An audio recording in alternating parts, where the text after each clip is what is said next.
Well, welcome to our High Rock monthly video for December. I'm Scott Tomlinson, and with me on the call today is Paul Tepsich. He is the founder of High Rock and does the lion's share of the portfolio management.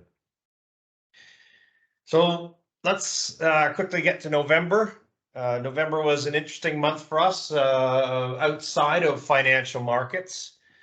As you may or may not know, but we did announce it. High Rock was mentioned as one of the province's top wealth advisors in a Globe and Mail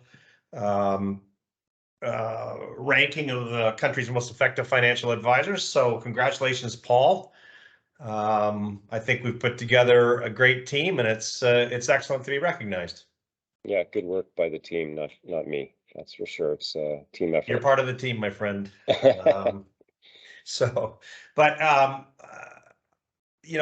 is great for us. I hope that this recognition enables us to stand out in the community of wealth advice, and certainly if our clients who are listening have anybody they'd like to introduce us to as a result of this, obviously we're more than happy to take recommendations, and certainly we always appreciate it. We have room for a few more families in our stable, so if you know somebody that might be interested in what we do, then please feel free to put them in touch. Yesterday I sent out an email to all our clients and in fact some of our prospects that we will not be sending Christmas cards or sending gifts once again. In lieu of that, we decided, again as a firm, to donate to the Pinball Clemons Foundation, who do phenomenal work with youth in need of assistance. Not only do they help them get into the mainstream through education, but they also assist them in finding work and finding a career that where they can be standouts. And I have had the privilege on a number of occasions of mentoring some of these young people, and I'll tell you what an incredible experience it's been. So again, we're going to donate. We have donated to the Pinball Clemons Foundation in lieu of gifts, and if you want to know more about what they do, there is an email that you can, or a website that you can go to. If you want to have a conversation with me about what they do, if you're interested in perhaps donating, making a donation, I'm absolutely more than happy to have a conversation with anybody on this. But in our view, we think they do a phenomenal job. And the great news now that with the Toronto Argonauts winning the Grey Cup this year, Mr. Clemens has a little bit more profile as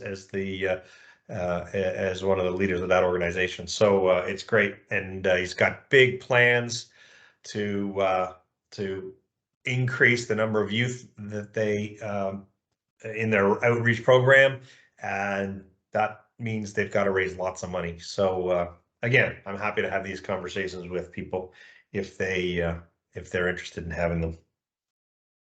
As far as financial markets for November, Paul, interesting things going on.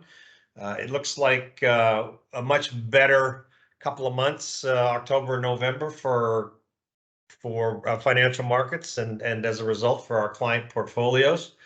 Any comments on any of the specific asset classes? Yeah, I mean, everything from Canadian bonds up to gold and silver really being driven by the US dollar coming off or lower. So risk assets and those obviously priced in US dollars moves higher, substantially higher. It was a heck of a month, heck of a good month. The outlier, and gold and silver at the top. We did, for some newer clients, we'd held off on buying both, and we did actually buy, not certainly at the beginning of the month at the bottom, but we were able to buy in for those new clients. So we did do some additions there. Canadian preferreds, that is one I will talk about when I go through the fixed income model. But obviously you can see it was pretty much flat on the month. Perfect. Thank you. Yeah, look forward to hearing that. And let's take a little perspective on the year to date too, because it was definitely a good couple of months, but we're still nowhere close to being back for the most part to where we started the year, especially because the majority of our portfolios are balanced portfolios. So we can look and see that balanced portfolios, even with a couple of good months, are still well underwater. And that is the benchmark that we use.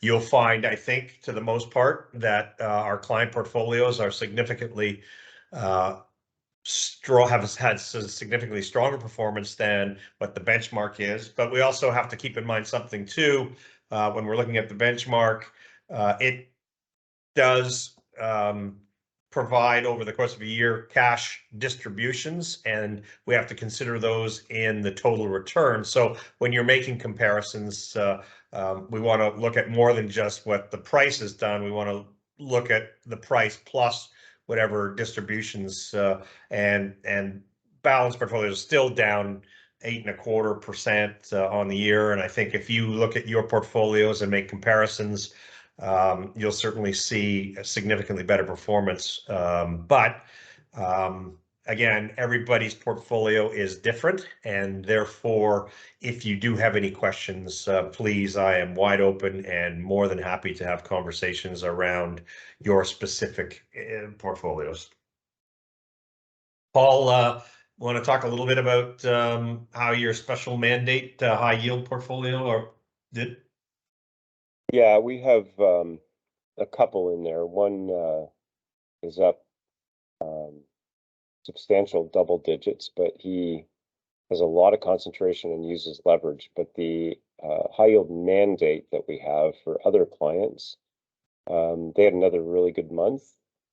They are pretty substantially in the positive side of the ledger right now. They've had a strong weight in energy bonds, which to the tune of about 35%.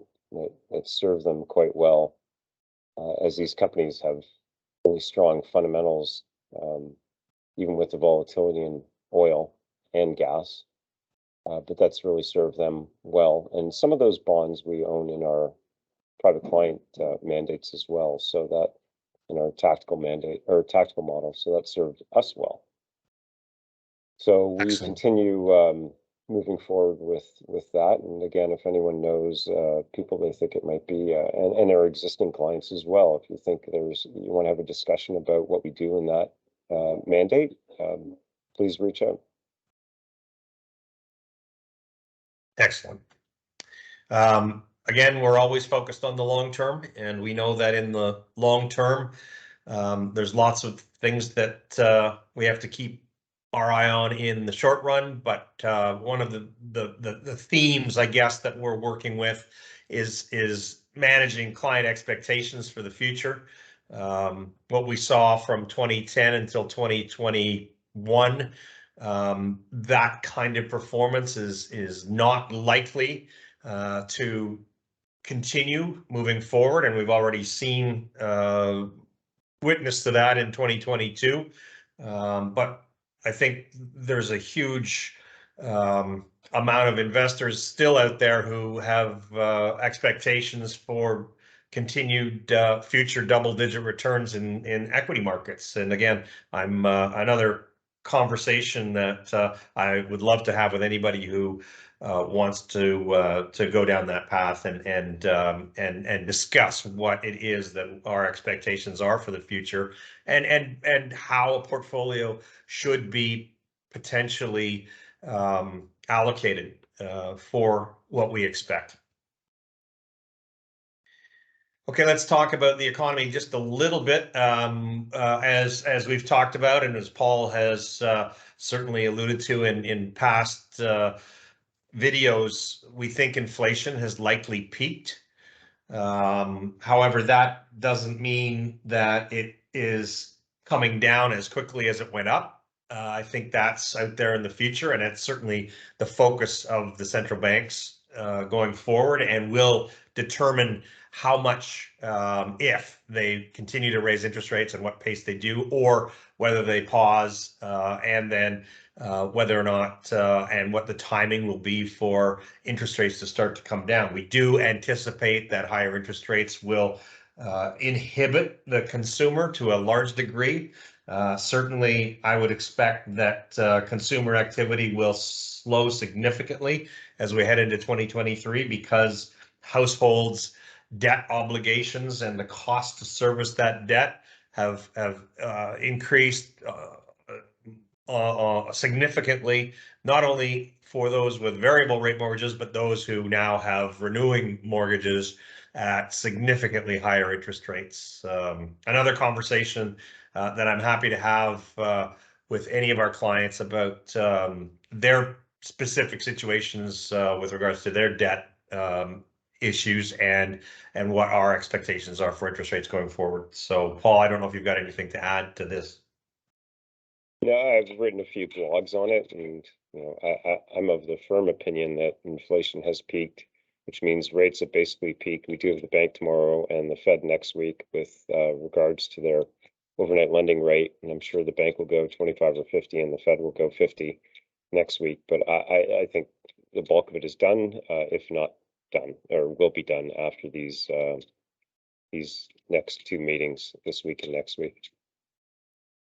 Okay, and so that is somewhat of I guess a debatable issue as to what happens going forward, but certainly I think our view going forward is that higher interest rates are going to hurt the economy, and economic growth is going to slow, and of course that does impact how we look at financial markets as we go forward as well. So let's quickly just talk about the global equity strategy. Of course, we want to buy companies when they're relatively inexpensive. Right now, they're still relatively expensive, especially given the fact that we're likely heading into significantly slower economic growth, perhaps a recession. I think I weigh in saying that we're going to have a recession, and I believe we're going to have a recession.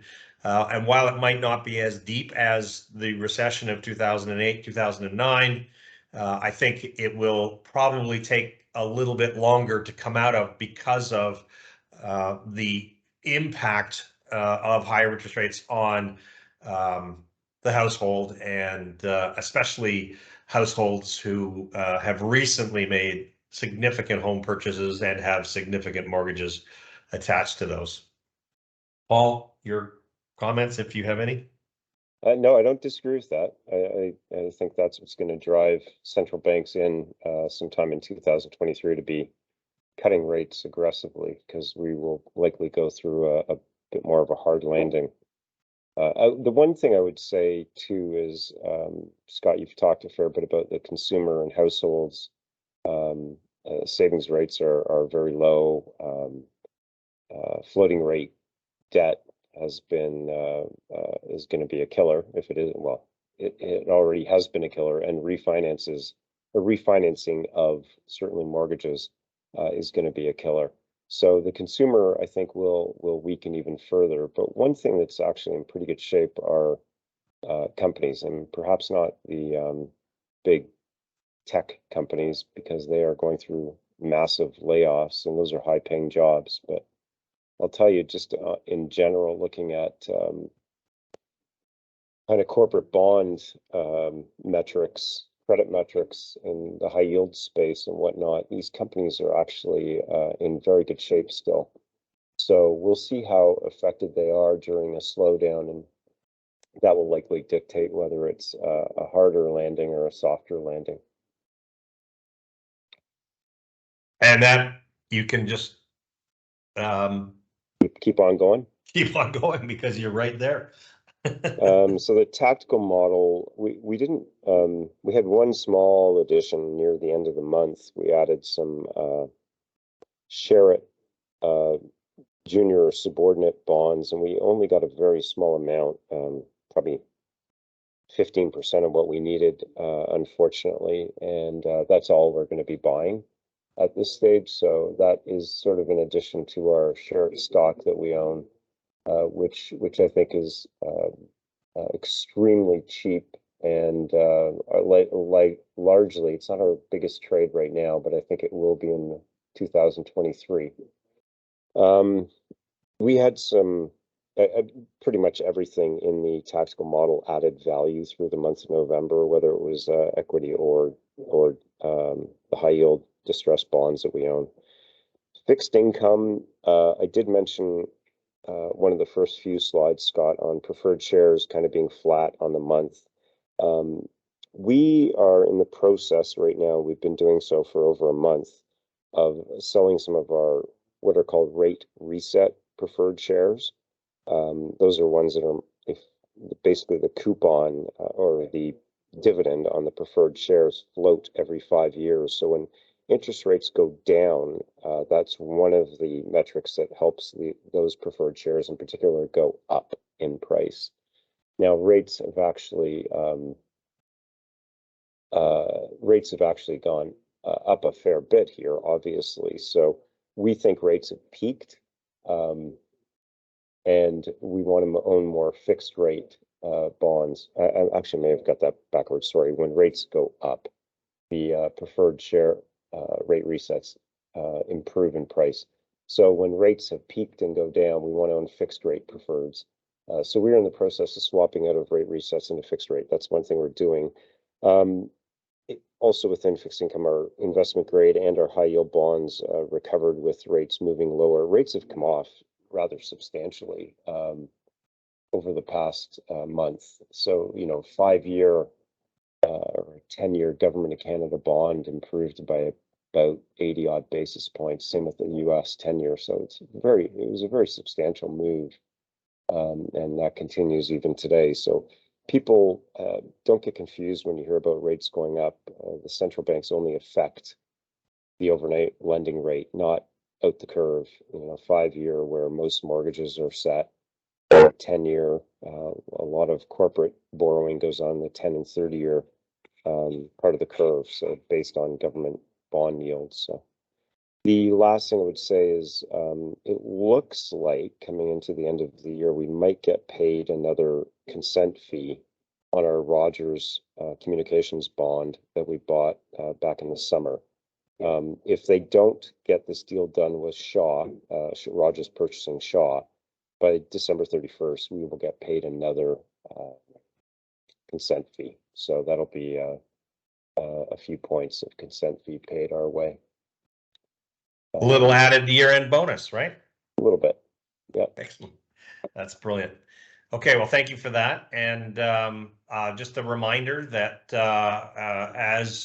when we send out our quarterly reports at the end of the third quarter, I very specifically asked people to set up reviews. I think I've probably talked to about 50% of our clients since then. Some have deferred reviews until the new year, which is fine. But I do want to encourage clients. So this is a great time to have reviews. It's not extremely busy at this juncture for me anyway.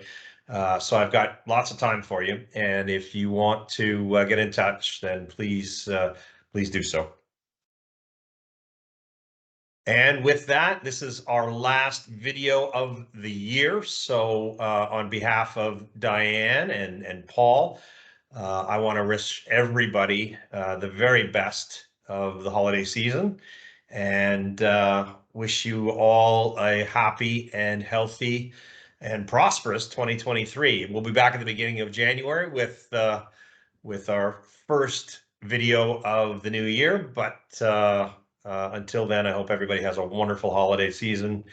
And again, we're standing by. If you need to get in touch with us, we're not on vacation, we're here. So please make sure you contact us if you need us. However, until the new year, we will not be putting out another video. And so I will take this opportunity to wish everybody the best.